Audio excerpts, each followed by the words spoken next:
오늘은 이제 회복, 하나님의 의지라는 제목으로 함께 말씀을 나누고자 하는데요. 여러분, 살 이유가 있으면 어떻게 해서든지 삽니다. 그런데 살아야 할 이유, 살 의미를 찾지 못하고 살아간다면 나한테 아무리 좋은 것, 아무리 유익한 것이 있다고 할지라도, 또 사람들이 부러워할 만한 그 어떤 것을 가지고 있다 하더라도 아무 나에게는 의미가 없습니다. 이야기를 하나 들려드리고 오늘 말씀을 시작하려고 합니다. 제가 읽어드리겠습니다. 전날 회사에서 야근하고 새벽에 집에 들어온지라 나는 아침부터 졸리고 짜증이 났다.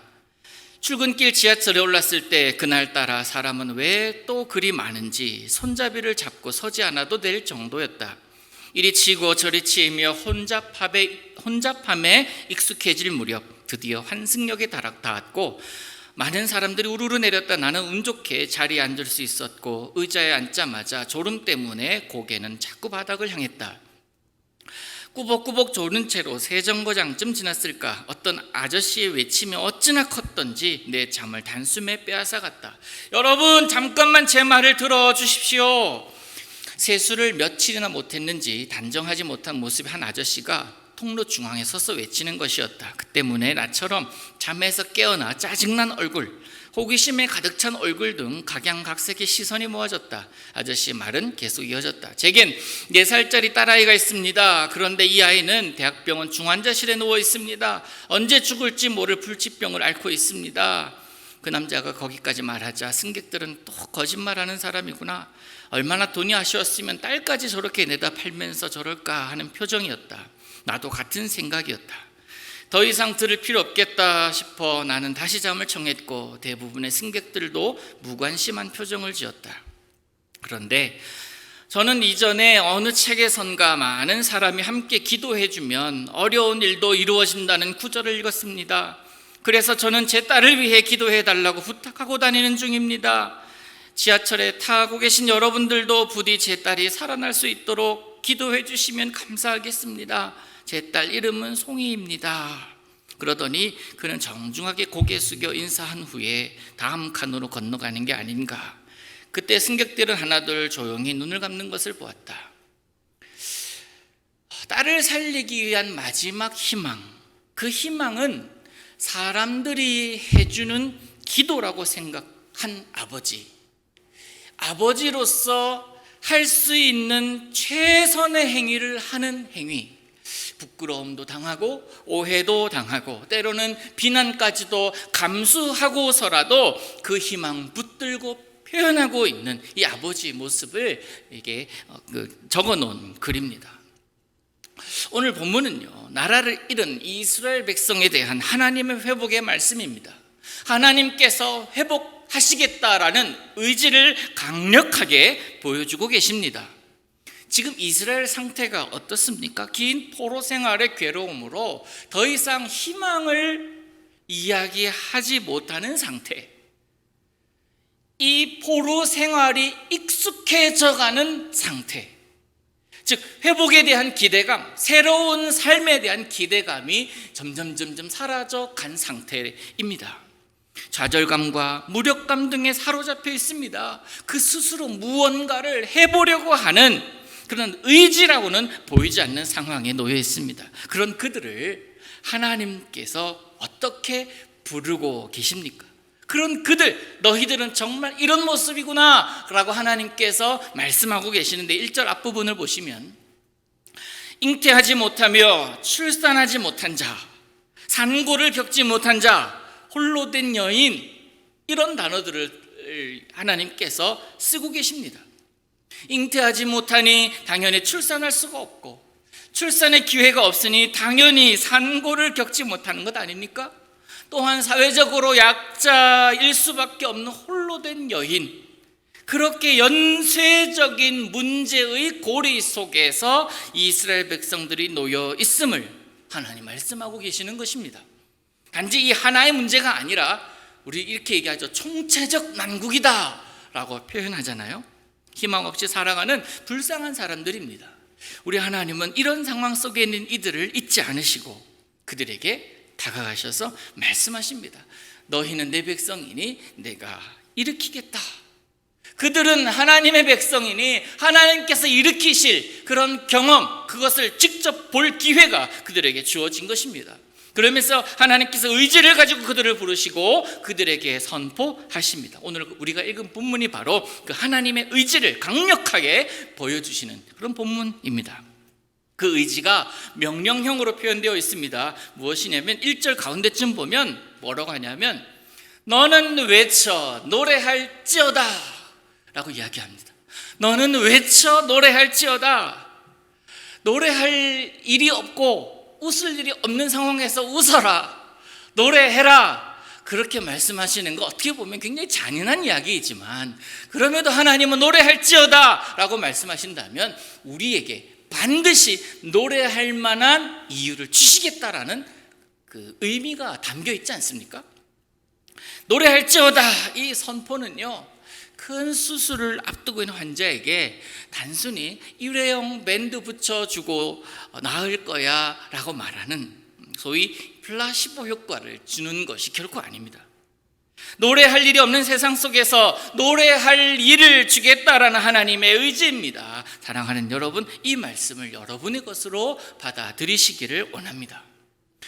노래할 것이 없는 인생으로 그렇게 살아가다가 노래할 만한 것이 많은, 노래할 이유가 있는 인생으로 변화시켜 주시겠다는 그 약속의 말씀이 여러분의 삶의 자리에 뿌리 내리기를 주님의 이름으로 축복합니다. 그들이 당하고 있는 현실 문제가 무엇입니까? 열방의 강대국에 의해서 포로가 되어 있습니다. 거룩한 민족이 땅을 잃었습니다. 그들의 지도자 왕은 군대에 끌려갔습니다. 그들의 삶의 터전이고 하나님의 거하시는 상징인 예루살렘 성이 불타버렸습니다. 모든 것을 잃었습니다. 이런 현실 속에서 하루하루 힘겹게 살아가던 그들에게 하나님께서 이사야 선지자의 입을 통해서 말씀하고 계시는 겁니다. 하나님은 그 땅에서 권력 줄 테니 그것 가지고 살라고 말씀하지 않으십니다. 지금 먹는 것과는 차원이 다른 먹거리 줄 테니까 이것 가지고 니네 건강 지켜라, 이거 얘기하지 않으십니다. 너의 잃었던 땅, 너의 잃었던 가족, 너의 잃었던 나를 향한 마음, 나아가 너희가 도대체 누구인지 알지 못했던 그 상실된 정체성을 내가 회복시키겠다는 약속. 다시 말해서 너가 누군지 내가 알게 해주겠다라는 약속입니다. 오늘 살아가는 이 시대에도 참 많은 불쌍한 사람들이 있습니다. 질병에 의해서 고통당하는 사람들, 희망이 보이지 않아서 괴로운 자들이 많이 있습니다. 뿐만 아니라 끝이 보이지 않는 코로나 상황이라는 터널로 인해서 사람들이 많이 지쳐갑니다. 예수를 믿는 사람들 역시 이러한 시대적인 조류에 휩쓸려서 무력한 삶을 살아가고 있습니다. 바벨론 시대의 삶과 이 보이지 않는 바이러스로 인하여 주눅들어하고 무기력하며 불안해하는 지금 우리들의 모습과 전혀 다를 바가 없지 않겠습니까? 하나님 이런 상황 가운데 있는 그의 백성들을 회복시키시겠다는 의지를 가지고 계십니다. 그러니 노래하라, 외쳐 노래하라, 그렇게 선포하고 계시는 겁니다. 우리가 누구입니까? 하나님의 백성, 또 예수님의 사람들 아닙니까? 우리 앞에 펼쳐지는 상황 앞에서는 노래할 이유를 찾지 못할지라도 하나님의 약속, 하나님의 말씀 앞에서는 우리가 웃을 수 있고 크게 노래할 수 있지 않겠습니까? 자, 그럼 이제부터 어떻게 노래하게 되는지, 즉 그들이 어떻게 회복을 하나님께서 하시는 것을 보는지를 한번 보시기를 바랍니다. 하나님께서는 자기 민족 이스라엘 백성들의 조상들의 삶을 상기시키면서 그들의 삶을 예로 들어서 말씀하시는데 바로 이 광야에서의 모습을 상기하게끔 하십니다. 하나님의 인도하심을 직접적으로 경험한 곳, 광야입니다. 그곳에서 그들은 가라 하면 갔고 멈추라 하면 멈추었습니다. 멈출 때에 그들은 천막을 짓고 그 천막에서 머물렀지요. 천막 치려면 어떻게 합니까? 먼저 터를 잡습니다. 그리고 그 터 잡은 곳 위에 텐트를 쫙 펴입니다. 그리고 세웁니다. 세워서 줄을 당겨서 고정을 시키죠. 말뚝을 박아서요. 이 과정을 통하는데 지금 그것을 말씀하고 계세요. 과정들을 좀 살펴보면서 아까도 말씀드렸듯이 이 말씀을 여러분의 말씀으로 받아들이시기를, 잡으시기를 축복합니다. 오늘 4가지를 말씀할 거예요. 4가지 여러분 기억하셔야 됩니다. 첫 번째 말씀, 장막의 털을 넓혀라는 거예요. 이스라엘 백성들을, 이스라엘 민족을 회복시키시는 하나님은 먼저 장막의 털을 넓히라고 말씀하십니다. 털을 넓게 잡을수록 큰 집을 지을 수가 있기 때문입니다. 여러분, 사람이 큰 꿈을 꾸지 않으면 큰 사람이 될 수 없습니다. 교회도 큰 비전을 품지 않으면 그저 그냥 교회로 남게 됩니다.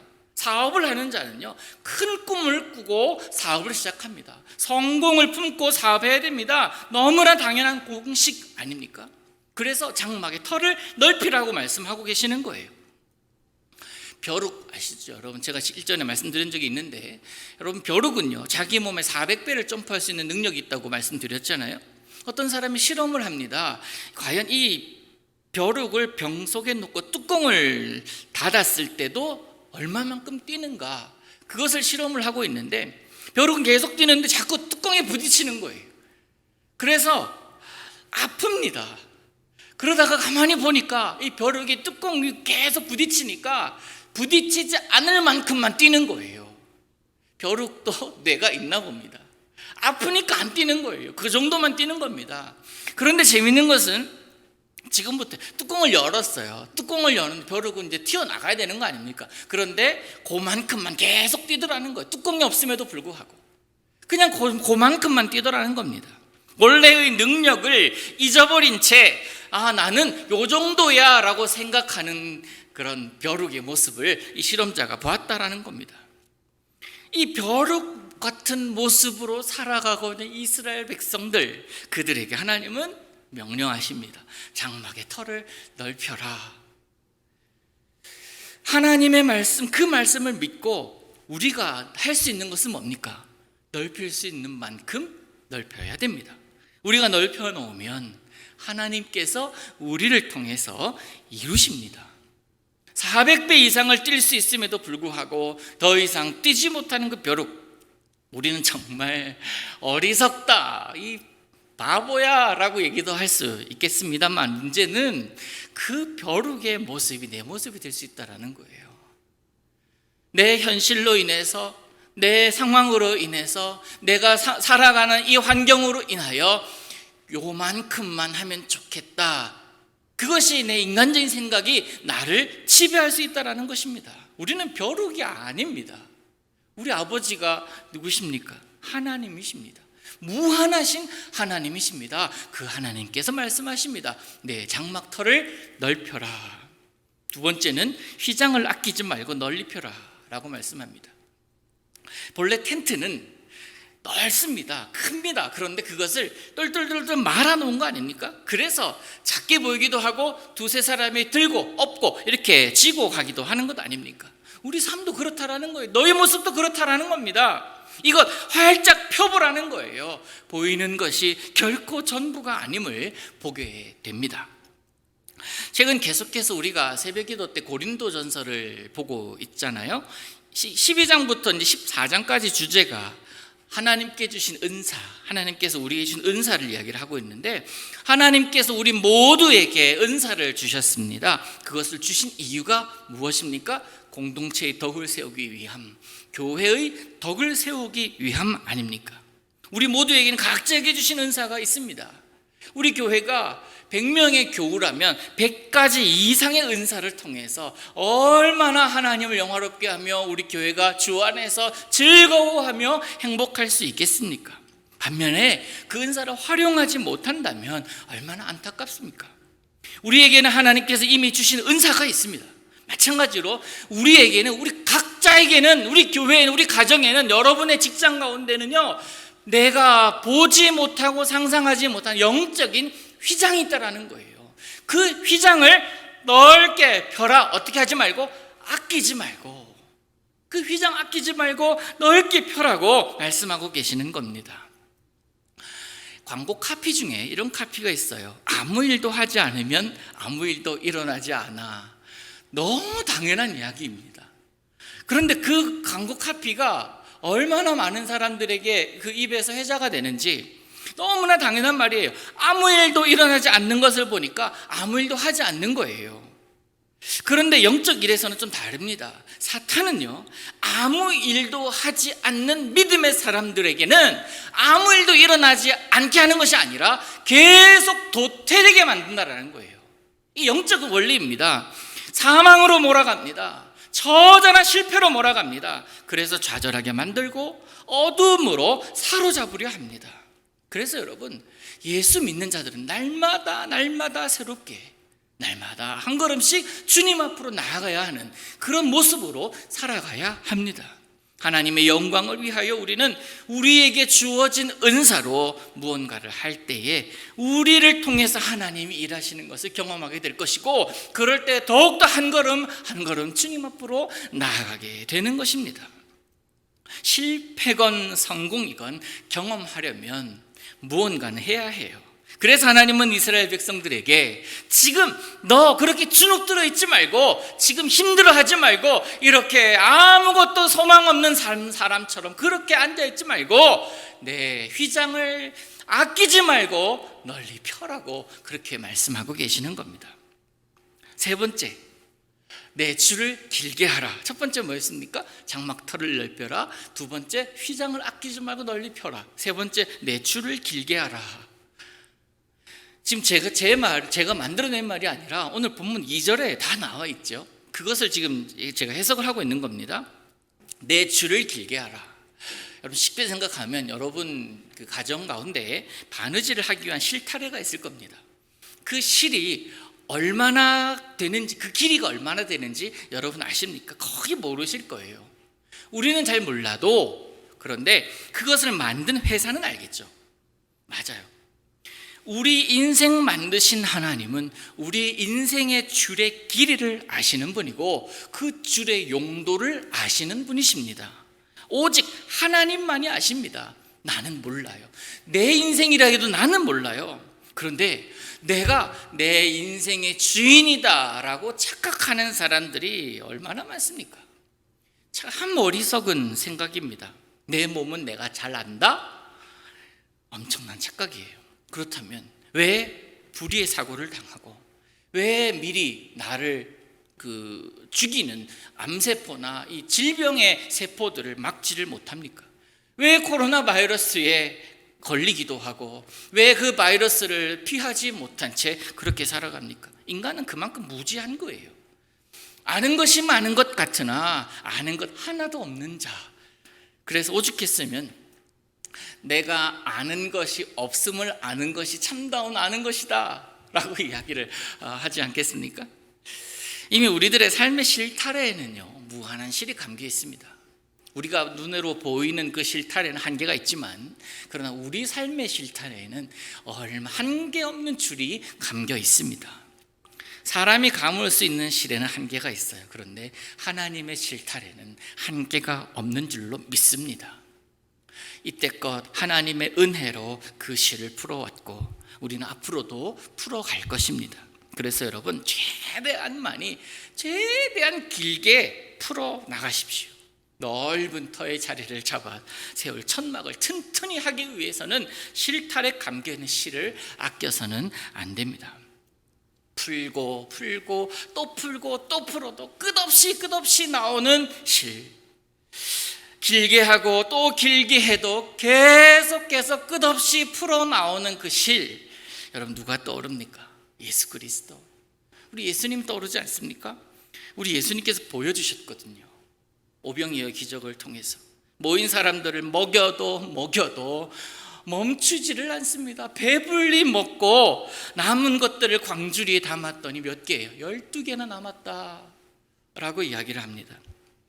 이쯤 되면 성도 여러분 중에 기업을 경영하시는 분, 또 가게를 경영하시는 분, 여러분들은요, 이 말씀 확 잡아야 돼요.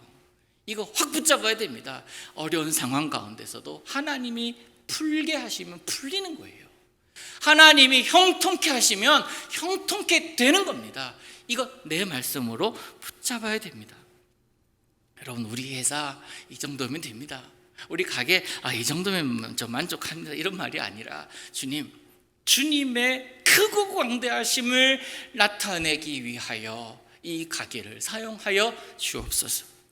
주님, 내가 말씀에 의지하여 주를 더 길게 하겠습니다 라는 고백이 필요하지 않겠습니까? 제가 팁을 드렸습니다. 분명히 드렸습니다. 여러분, 우리 하나님 무한하신 하나님이십니다. 전능하신 하나님이십니다. 하나님을 제한하는 어리석은 자 되지 마시기를 바랍니다. 하나님을 내 수준으로 내리는 것이 아니라 나를 하나님께로 드리는 것이 더 지혜로운 것임을 잊지 마시기를 바랍니다. 여러분에게 주어진 실타래, 그것을 길게 풀어내느냐, 여전히 실타래에 묶어두느냐, 여러분의 결단에 달려있음을 기억하시기를 바랍니다. 마지막 네 번째예요. 첫 번째가 뭐라 그랬어요? 장막을 넓혀라. 두 번째가 휘장을 널리 펴라. 그 다음 세 번째, 내 주를 넓게 하라. 이제 마지막 네 번째, 너의 말뚝을 견고하게 하라 입니다. 아무리 털을 넓게 잡고 천막을 훌륭하게 세웠다 할지라도 이를 단단히 묶어두지 않으면 소용없습니다. 바람 불면 넘어갑니다. 날아갑니다. 그래서 견고하게 묶어둬야 되는데 어떻게 하라는 거예요? 말뚝을 견고히 할지어다. 구체적으로 하나님 말씀하고 계시지 않습니까? 사탄은 우리를 우는 사자처럼 삼키려고 하고 있고, 세상은 그 장막을 무너뜨리려고 온갖 수단을 동원해서 나를 해치려 합니다. 나를 흔들고 나를 어렵게 하고 시험 들게 할 만한 일들이 너무나 많은 세상 속에서 우리의 인생을 단단하게 묶어둘 만한 말뚝이 뭐겠습니까? 말씀밖에 없어요. 복음밖에 없습니다. 돈, 권력, 오랜 친구들 다 없어집니다. 그들은 이유가 있어서 내 옆에 있는 것이지 그 이유가 사라짐과 동시에 그들도 역시 사라지는 것 아니겠습니까? 나를 단단히 묶어둘 만한 것은 오직 복음, 오직 말씀뿐임을 기억하시기를 바랍니다. 예수님의 이름을 붙드는 인생, 그것은 내 인생이라는 것에 말뚝을 견고히 박는 일입니다. 그래서 어딘가에 올인하고 싶으시면 여러분, 예수님께 올인하세요. 올인이라는 단어가 도박에서 쓰이는 단어이지만 올인하고 싶으시면 예수님께 올인하시라고요. 사업하려면 예수님께 큰 영광 돌리고 싶다는 마음으로 사업하십시오. 예수님께서 말씀하셨어요. 그 나라와 그 일을 먼저 구할 때에 너가 원하는 것이 다 이루어져 있음을 너는 보게 될 것이다. 예수님께서 그렇게 말씀하고 계시지 않았습니까? 영광 받으시는 예수님께서 그런 마음으로 사업하는 여러분에게, 살아가는 여러분에게, 생활하는 여러분에게 큰 은혜를 베푸실 것입니다. 자, 이제 네 가지를 말씀드렸어요. 장막틀을 넓히고, 휘장 아끼지 말고 널리 펴고, 줄 길게 하고, 말뚝 견고히 했을 때 우리 인생은 어떻게 되냐고요. 3절 함께 보겠습니다. 3절 함께 읽습니다. 시작. 이는 내가 좌우로 퍼지며 내 자손은 열방을 얻으며 황폐한 성읍들을 사람 살 곳이 되게 할 것임이라. 아멘. 번성하게 해주겠다, 형통케 해주겠다는 하나님의 약속입니다. 최근 우리 사회에 번지고 있는 코로나19로 인해서 무너지는 것들이 너무나 많습니다. 우리들의 마음도 많이 무너집니다. 우리 하나님은 우리에게 하나님의 마음을 이미 이사야를 통해 말씀해 놓으신 겁니다. 우리의 어려움을 아시는 하나님, 우리의 형편을 아시는 하나님, 우리의 마음, 무너져가는 마음도 아시는 하나님께서 이미 말씀해 놓으신 것입니다. 코로나가 활개치고 있는 곳, 삶의 터전이 무너질 것만 같은 그곳, 황폐해진 그곳, 움츠리게 하는 그곳을 어떻게 변화시키시겠다고요? 결국 사람 살 것이 되게 할 것이다. 이 약속 붙드시기를 바랍니다. 그 약속은 어제나 오늘이나 변함이 없습니다. 우리가 살아가다 보면 공사판을 지나가는 것 같기도 하고 흥청망청 유흥가를 지나가기도 합니다. 때로는 다리 밑 노숙인을 만나기도 합니다.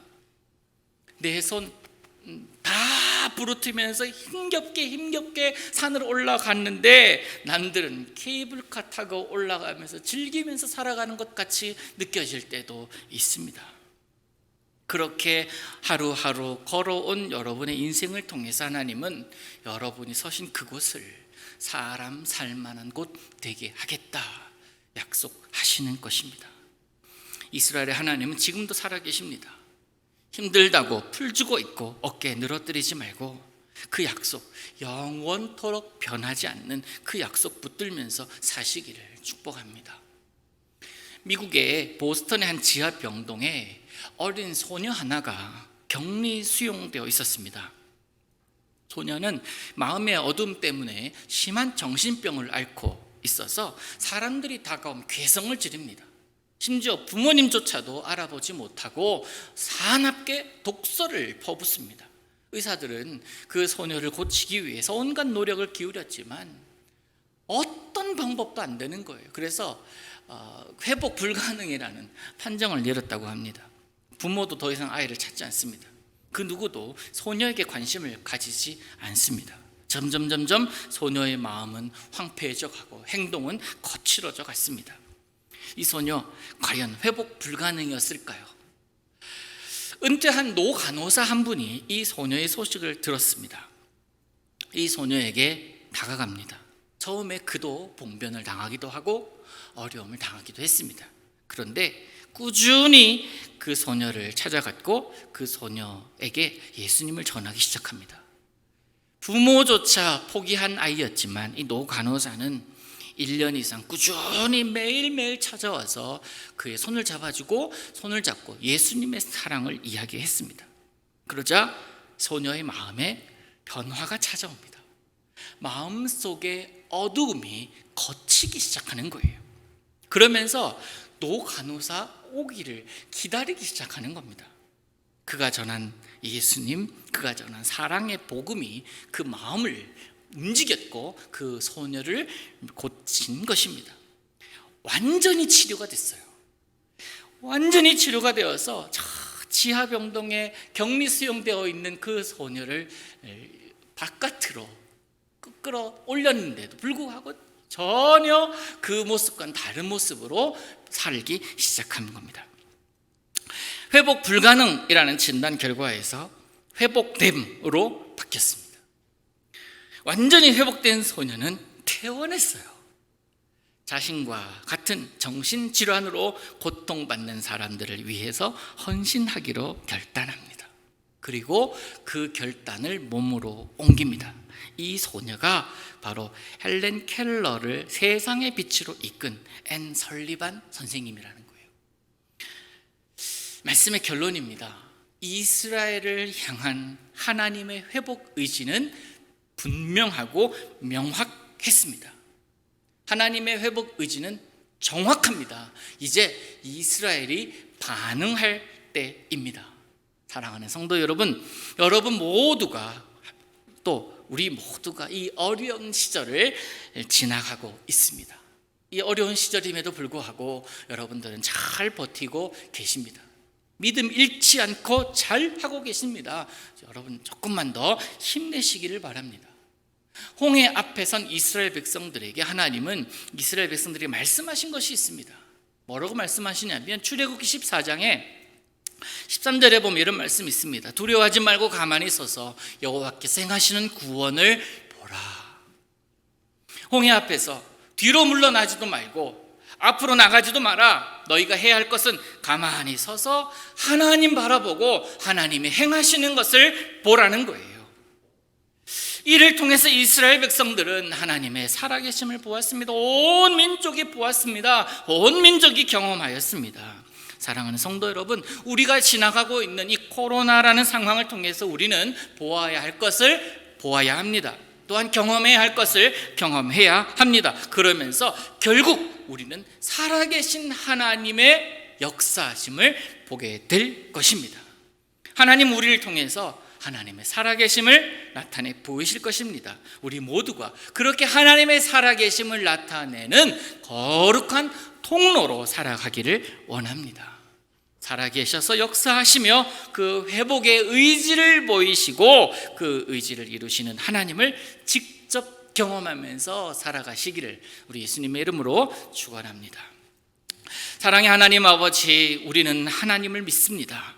그 옛날 이스라엘 백성들이 하나님의 약속이 이루어짐을 직접 경험하며 살았듯 살리실 것이라는 약속 붙들며 살아가는 우리들에게도 임재하여 주셔서 이 힘들고 어려운 시기를 잘 이겨나가게 하여 주시옵소서.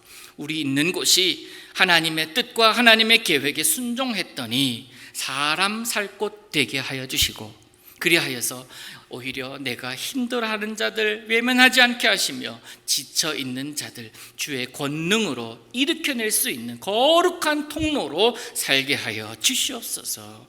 주의 약속 붙듭니다. 주님 우리와 함께하여 주실 줄 믿사옵고 거룩하신 예수님의 이름으로 기도하옵나이다. 아멘.